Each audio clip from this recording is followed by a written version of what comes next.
Welcome to this episode of the Willingdon on Mission podcast. My name's John. I'm one of the pastors at Willingdon. This is the third episode of four with Jen Mascardo. Hey, Jen.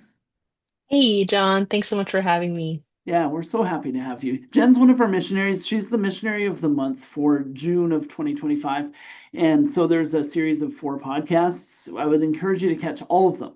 Uh, the first two episodes, you can get to know Jen and get to know a little bit about her ministry with Youth Unlimited, working particularly with South Asian teens in Abbotsford, in the west side of Abbotsford. And God's doing good things. This episode, I'd like to talk just a little bit more broadly about youth culture in general. So I'm obviously not in youth culture these days. Jen, you're a little bit older than current youth culture. But I'm interested in knowing if you have any observations of things that have shifted in youth culture, even since you were in high school. Like it hasn't been that Mm. long, but have things shifted and what are some of those? Yeah. I definitely feel like things have shifted, and a big reason for that is social media. There are Yeah. so many terms that even I don't know. I'm starting to feel old, and I don't think I'm that old. Um, yeah, I feel like with social media becoming so accessible, so many of the youth that I know, I'll often ask them. It'll sometimes be an icebreaker of like, "Hey, what's your screen time average on your phone?" And it ranges between like 6 hours to 10 hours, which Well, if they're in school for most of the day, I don't know how that time adds up. And I asked them, like, what are you doing on your phone? It's often social media, Instagram, TikTok, watching shows, and that just boggles my mind as to how much time they spent on their phones and just like facing their phone and not having human interactions. And I feel like that's something that I've seen that's been lacking, that face-to-face connection. And I was thinking back just these past couple of years, and I think during the pandemic especially, that was such a huge wake-up call for me to see like how significant it is for young people to have those face-to-face connections, especially during a time when isolation was mandated and that was really hard for youth to have those connections. Even at school, like they had to take a break from school for a bit. And I feel like socially, some people fell a bit behind, not being able to have those connections regularly during that time. And so, yeah, to see that has also been a connection with just you struggling with their mental health, feeling isolated, even after the pandemic, seeing like how they struggle to reach out or to share things with their friends or their family members. They often will keep it to themselves. And maybe they'll relate to someone on social media or compare themselves to someone on social media. And that's just really hard for them to carry on their own. So I feel like that's a significant thing that I've seen increasing from being involved in youth work and even thinking back to when I was a youth and how things felt a lot more different for me back then. Um, I was having a conversation with somebody who was having a conversation with a professor of like a business professor at a local university. And this professor actually in her class teaches basic human relationship skill. So teaches like, okay, here's how you greet someone, here's how you shake a hand, because in Canadian culture we shake hands, and here's how you actually carry on a conversation. Because what her observation has been is that people are coming without some of those skills that we would assume they would have relationally. Mhm. So yeah, that's interesting. And the whole anxiety and mental health Mhm. reality does seem to be increasing, doesn't it? Yeah. Yeah, for sure. I have youth coming to me with so many different things. And yeah, anxiety is a huge one.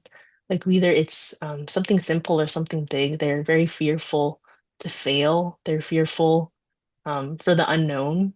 I think like they have so much information available to them, but then there's a lacking of, yeah, basic um life skills of like carrying a conversation, knowing like how to stay in healthy relationships, like conflict management, like things like that that can be taught through a class. I think that is helpful to learn some of those things and learn the terms and to practice it. But then I feel like a lot of it is from life experience, Mhm. from being engaged with people, being out there, being on a sports team or hanging out with friends, things like that. Yeah. Do you have other observations, or should I ask my next question? You're welcome to ask your next question. Okay, yeah. So my next question is this. Do you have any hints for Hmm. relating well to teens, for those of us who Mhm. are older? Yeah, I was thinking about this question, and I think in my mind it feels simple of like how I feel like it's about treating young people as you would treat other people by showing genuine care, showing genuine curiosity, showing respect to them. And I think it's about like asking them like what's important to them and how you can remember that, connecting with them further. And I don't feel like all of these answers are new, but I find that in my day-to-day connections with youth, like it's important to, yeah, encourage them, name the gifts that you see in them. I don't think that a lot of them have a person in their life who are speaking these kind and encouraging things to them, and then in another way also challenging them and asking them to step up and giving them opportunities to serve. I think it's so important for young people to think beyond themselves and to think about how, even if they're dealing with an issue themselves, how can they look at their friends, other families, and how they can also be there for other people. I think having that perspective will really help them move forward in what they're going through.